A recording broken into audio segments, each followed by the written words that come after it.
নতুন বছৰ আৰম্ভ হৈছে আৰু সদৌ অসম ছাত্ৰ সন্থাই ছাত্ৰ ছাত্ৰীসকলৰ সুৰক্ষিত শৈক্ষিক ভৱিষ্যত নিশ্চিত কৰা জাতীয় জীৱনক শক্তিশালী ৰূপত আগবঢ়াই নিয়া আৰু জাতিটোৰ সকলো সংকটৰ সৈতে যুঁজিব পৰাকৈ নিজৰ শক্তি সামৰ্থ্য শক্তিশালী কৰাৰ লক্ষ্যৰে আহিব লগা দিনত আমাৰ সাংগঠনিক কৰ্মপন্থা কি হ'ব তাক নিৰূপণ কৰিবৰ কাৰণে আহিব লগা দিনৰ ৰূপৰেখা অংকন কৰাৰ উদ্দেশ্যে আজি এক জৰুৰী কাৰ্যনিৰ্বাহক বৈঠকত আমি মিলিত হৈছোঁ। লক্ষ্য এটাই যে অসমৰ স্বাৰ্থ সকলো সময়তে সুৰক্ষিত হৈ থাকিব লাগে। ছাত্ৰ ছাত্ৰী সমাজ আৰু উঠি অহা নতুন প্ৰজন্মৰ বাবে নতুন পৰিকল্পনাৰ সৈতে জাতিটো বাস্তৱমুখী পদক্ষেপৰ সৈতে আগবাঢ়ি যাব লাগিব। জাতিটোক শক্তিশালী ৰূপত আগবঢ়াই নিবৰ কাৰণে আমালৈ অহা প্ৰত্যাহ্বানবিলাকৰ সৈতে আমি মোকাবিলা কৰিব পৰাকৈ আমি থিয় দি থাকিব লাগিব। এই গোটেই কথা বতৰাবিলাক সন্থাৰ আমাৰ সাংগঠনিক গণ্ডিৰ ভিতৰত থাকি আমি আলোচনা বিলোচনা কৰিছোঁ। যিহেতু ৬ নং দফাৰ ৰূপায়ণৰ বিষয়টো আছিল আৰু ইতিমধ্যে কেইবালানিও আলোচনা হৈছে। বিপ্লৱ কুমাৰ শৰ্মা আয়োগৰ প্ৰতিবেদন সন্দৰ্ভত আপোনালোক সকলোৱে জ্ঞাত যে কিছু ঘোষণা বাজেটত ইতিমধ্যে অন্তৰ্ভুক্ত হৈছে।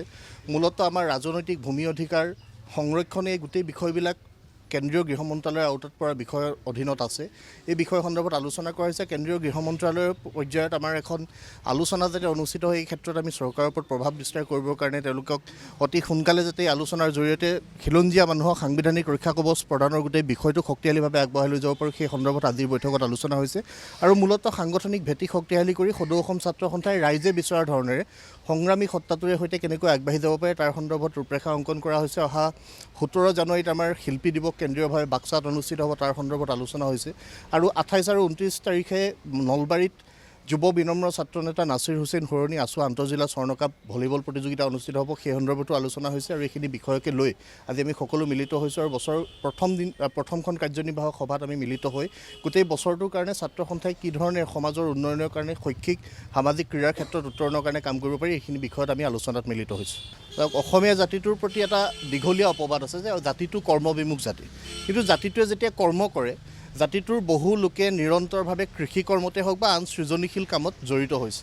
অতি শেহতীয়াকৈ শদিয়াত আপোনালোক সকলোৱে লক্ষ্য কৰিছে, সংবাদ মাধ্যমে বাতৰি পৰিৱেশন কৰিছে যে কৃষকসকলে বহু শ বিঘা মাটিত আলু তেওঁলোকে খেতি কৰিলে আৰু আলু উৎপাদন কৰিলে। এতিয়া আলুখিনি বিক্ৰী কৰিবৰ কাৰণে তেওঁলোকৰ ওচৰত এখন উচিত বজাৰ নাই আৰু যিসকল ব্যৱসায়ীয়ে আলুখিনি কিনিব খুজিছে তেওঁলোকক উচিত মূল্য নিদিয়ে। আৰু যিসকল কৃষকে বহু কষ্টৰে সৈতে খেতি কৰিলে তেওঁলোকে সেই উৎপাদিত আলুখিনি ৰাখিবৰ কাৰণে শীতলীকৰণ ভঁৰালৰ অভাৱ। আৰু চৰকাৰে বিভিন্ন সময়ত জাতি মাটি ভেটিৰ ৰক্ষাৰ শ্লোগান দিয়ে। চৰকাৰখনে জাতিটোৰ উন্নয়নৰ কথা কয়, উদ্যমিতাৰ কথা কয়, দক্ষতা কেন্দ্ৰিক বিকাশৰ কথা কয়, কৃষি ক্ষেত্ৰত উন্নয়নৰ কথা কৈ আহে, কিন্তু চৰকাৰখনে আজিলৈকে এটা শীতলীকৰণ ভঁৰাল প্ৰস্তুত কৰি তুলিব পৰা নাই। প্ৰত্যেক জিলাত চৰকাৰী খণ্ডত আমাৰ কৃষকসকলৰ সুবিধা হোৱাকৈ শীতলীকৰণ ভঁৰালৰ ব্যৱস্থা হ'ব লাগে। কৃষকে যাতে উচিত মূল্যত সকলো সামগ্ৰী বিক্ৰী কৰিব পাৰে, পৰিকল্পিতভাৱে এখন বজাৰৰ ব্যৱস্থা হ'ব লাগে।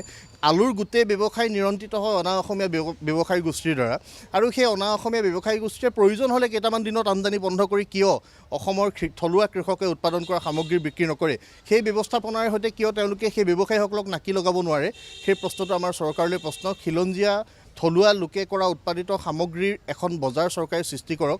আৰু শদিয়াৰ কৃষকসকলে যি ধৰণে আন্দোলনত তেওঁলোক জড়িত হৈ পৰিছে, সংগ্ৰামত নামিব লগা হৈছে, তেওঁলোকৰ প্ৰতি উচিত ন্যায়ৰ ব্যৱস্থা কৰিবৰ কাৰণে আমি চৰকাৰক দাবী উত্থাপন কৰিছোঁ।